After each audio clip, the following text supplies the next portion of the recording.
Hello, guys, and a very warm welcome back to the future of work. I'm Leo, coming to you from a predictably gray and rainy London. I'm joined, as always, by the global strategist and professional suitcase packer, Maya. Maya, where in the world are you today? Please tell me it's raining there too, just so I feel a little better. Hello, everyone. Sorry to disappoint you, Leo, but I'm currently watching a beautiful sunset over the Chapultepec Castle here in Mexico City. It's warm, it's vibrant. But before you get too jealous, let me tell you the long story of my morning. Oh no, here we go. It wasn't all tacos and sunshine? Ha! Hardly. Before we started recording this, I had been sitting in a government immigration office for 4 hours. 4 hours, Leo, just to get a stamp on a piece of paper that says I exist. While I was waiting in that plastic chair, staring at the ceiling fan, I realized something important. The glamour of being a digital nomad in 2026 is actually 10% Instagram photos and 90% navigating complex bureaucracy. Huh. See, that's exactly what we need to talk about. We aren't in 2015 anymore. The world has moved beyond the laptop on a beach fantasy. It's now a high-stakes game of e-Residency, tax treaties, and serious cultural adaptation. It sounds exhausting, honestly. It is, but it's also fascinating. In the old days, you were just traveling. You were a tourist with a job. Now, you are globalizing yourself. Before I even booked my flight here, I had already spent weeks researching the local tax laws and the social impact of my stay. Well, let's start with the pioneer of this whole movement, Estonia. They were the first to launch the famous e-Residency program. It promised a borderless business life. You could run an EU company without ever stepping foot in Europe. It sounded perfect, didn't it? On paper, it was perfect, but let's look at the reality through my friend Sarah's story. This is the classic nomad trap. Before she moved her base to Greece last year, she had been running her small design firm entirely through the Estonian portal. She felt incredibly smart. She had assumed that because her company was digitally Estonian, she didn't have to worry about where her physical body was located. I think I see where this is going. While she was enjoying her Greek salad in the Aegean Sea, the tax authorities back in the UK, where she is originally from, were sharpening their pencils. They were doing more than sharpening pencils, Leo. While she was working from that beautiful seaside cafe, the UK tax office was investigating her center of vital interests. See, because she had kept her apartment in Manchester and had stayed there for 3 months during the Christmas holidays to see family, they decided she was still a UK tax resident. That is brutal. So effectively, she was liable for taxes in the UK, even though her company was in Estonia. Exactly. And because she had not registered properly in Greece either, she was technically in a gray zone there too. By the time she received the letter from HMRC, the British tax office, she had already spent her projected savings on a fancy co-working membership and international health insurance. So every penny she thought she was saving, poof, gone. Gone. And then some. It's the ultimate 2026 contrast. Your business is in the cloud, your bank is in Tallinn, but your taxes are wherever the government decides you belong. While she was navigating the sleek Estonian digital dashboard, she had completely neglected the messy physical laws of the countries she was actually living in. So the lesson here is that bureaucracy isn't just one layer anymore. It's a 3D puzzle.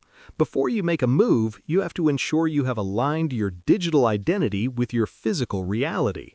Precisely. If you don't, the ROI of your nomadic lifestyle disappears the moment the first fine arrives in the mail. Before Sarah had even finished her first year as a digital nomad, she had already decided to hire a global tax consultant. It was the only way to survive. Global tax consultant. That's a job title that didn't exist for normal people 10 years ago. Now it's a necessity. It is. And honestly, Leo, after my 4 hours in the immigration office today, I think I might need one too. Well, better you than me, Maya. I'll stick to my local accountant in London. All right, Maya, let's tackle the elephant in the room. Or perhaps I should say the digital nomad in the historic apartment. We can't talk about this lifestyle without talking about Lisbon. For a few years there, it was the absolute mecca for remote workers. It was. And honestly, Leo, looking back, it was also the ground zero for the backlash. We call it the Lisbon hangover now.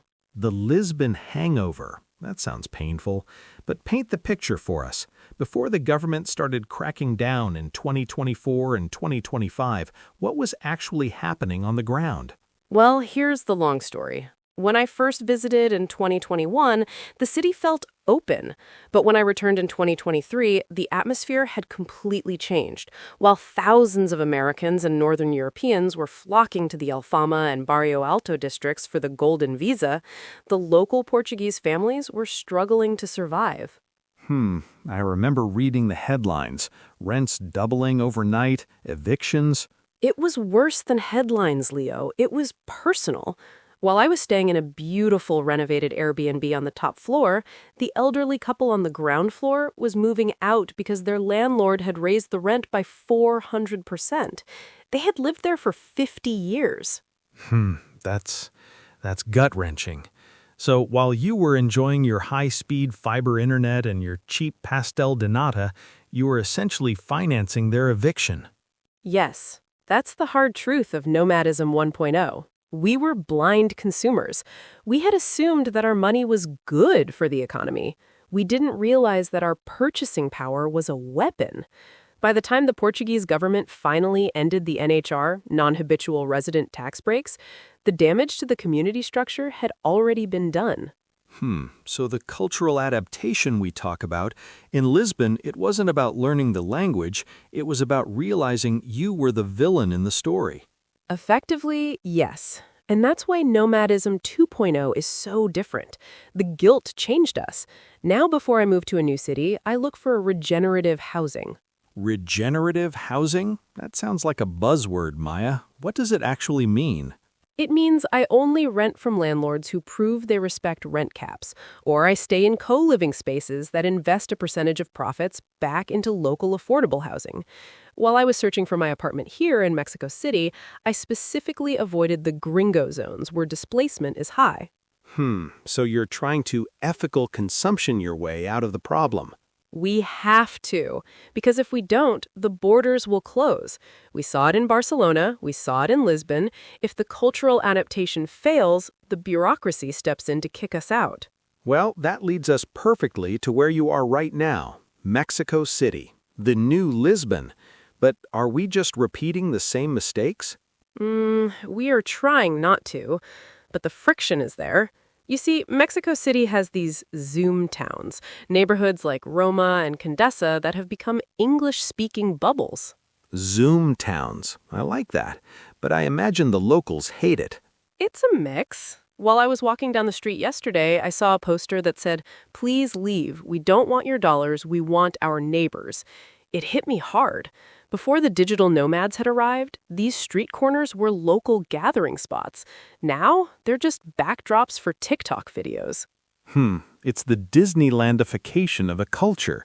You want the aesthetic, but you don't want the reality. Exactly. But here's the 2.0 twist. The Mexican government didn't just ban us, they tried to harness us. They introduced the specific remote work visa that requires a monthly income of over $4,000 USD. $4,000? That's a steep entry fee. It is. But the logic is, if you're going to be here, you must be a high-value contributor. You can't just be a backpacker on a budget anymore. While the government was designing this visa, they were hoping it would filter out the party nomads and attract the business nomads. So they want the tech bros, not the hippies. Basically. But there is a catch. Even with the visa, the tax situation is a nightmare. While I was applying for my temporary residency, I found out that if I stay over 183 days, I might be liable for Mexican income tax on my global income. There it is again, the tax trap. Always. Before I committed to staying 6 months, I had consulted with 2 different accountants. One said yes, the other said maybe. That's the reality of 2026. The laws are changing faster than the lawyers can read them. So, Maya, final question on this section. If you had to give one piece of advice to someone thinking about packing their bags for Mexico City right now, what is it? Don't just bring your laptop, bring your conscience, and bring a very, very good translator, because while you're enjoying the tacos, the city is watching how you behave. Huh, the city is watching. That's a bit ominous, isn't it? But fair. Bring your conscience and a translator. That's actually good advice for life in general, Maya, but it sounds like a requirement for survival in your world. Let's shift gears to case study 4. I want to talk about the shadow work. People see the glamorous Instagram reels, but they don't see the 2 a.m. panic when your bank account gets frozen. You must have been reading my private journals, Leo. That is exactly what we call the shadow work in 2026. It's the unpaid, high-stress labor of maintaining a digital life in a physical world. Give us the long story. What does the 2026 Nomad Toolkit actually look like? Because I imagine it's more than just a VPN and a laptop stand. It's much more complex now. While I was living in Lisbon, I realized that if I hadn't invested in a compliance dashboard, I would have lost my residency in a heartbeat. These are apps that track your GPS every single day. Wait, you pay an app to track your GPS? That sounds like a digital ankle monitor. It is, but it's for the tax authorities. While I was traveling between Portugal and Spain last month, the app was calculating exactly how many days I had spent in each jurisdiction. Before these apps existed, nomads had to manually count stamps in their passports. Now, if you can't prove your location to the minute, the tax office will assume you owe them money. So while you were enjoying your freedom, you were actually being monitored by your own phone. The irony is delicious, Maya. It's the price of the Nomad 2.0 life. And then there's the digital mailbox. Before I left the UK, I had set up a service in London that scans all my physical mail and sends it to me as a PDF. While I was sitting in a park in Mexico yesterday, I was reading a physical letter from my bank that had arrived in London 2 days ago. So you're a ghost. You have a physical address where you don't live and a digital life where you don't pay taxes. Not quite.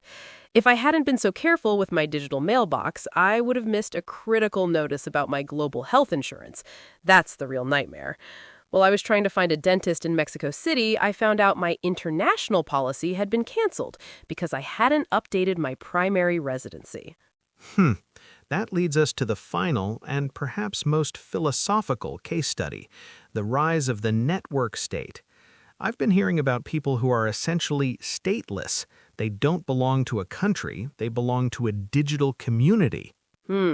This is the end game of Nomadism 2.0. I met a guy in Bali named Julian. Before I met him, he had already renounced his original citizenship. He was traveling on a world passport and claimed his only home was a DAO, a decentralized autonomous organization. A world passport? That sounds like a one-way ticket to a detention center at Heathrow Airport. Well, it almost was. While he was trying to enter Singapore, the authorities were questioning him for 6 hours. Before he had arrived, he had assumed that his digital status would be enough. But the physical world, well, the physical world still wants a flag and a border. So while he was dreaming of a borderless future, he was actually becoming a person without a safety net. If he gets sick or if there's a war, who protects him? Exactly. That is the cultural friction of 2026. While the network state proponents are building digital societies, the physical governments are becoming more protective. Before Julian had finished his trip, he realized that he had traded his security for a freedom that felt very, very fragile. All right, Maya, we've covered the bureaucracy, the gentrification, the tax traps, and the digital ankle monitors. I'm looking at my small, stable life in London, and I'm looking at your high-speed, high-stress life in Mexico City. It sounds like he had mistaken isolation for independence. I know what you're going to ask, Leo. Is it worth it? While you were navigating all that paperwork today, did you ever think, I should have just stayed in London? Honestly, while I was sitting in that office, I was thinking about how much I had grown. Before I started this, I was a person who was afraid of a simple phone call to the bank. Now I can navigate 3 different legal systems in 2 languages. So the ROI isn't in your bank account, it's in your character. Precisely. While you are staying safe in London, your world is staying the same size. While I am struggling with these borders, my world is expanding. I had never realized how much home was a cage until I had learned how to live without one. Well, I might still be in a cage, but at least I know where the bathroom is and my insurance works. Fair point, Leo. But remember, in 2026, the only real security is your ability to adapt. On that, we can agree. Guys, thanks for joining us for this Digital Nomad 2.0 deep dive. Whether you're packing a suitcase or staying put, make sure you've read the fine print. Bye, everyone. See you from the next time zone.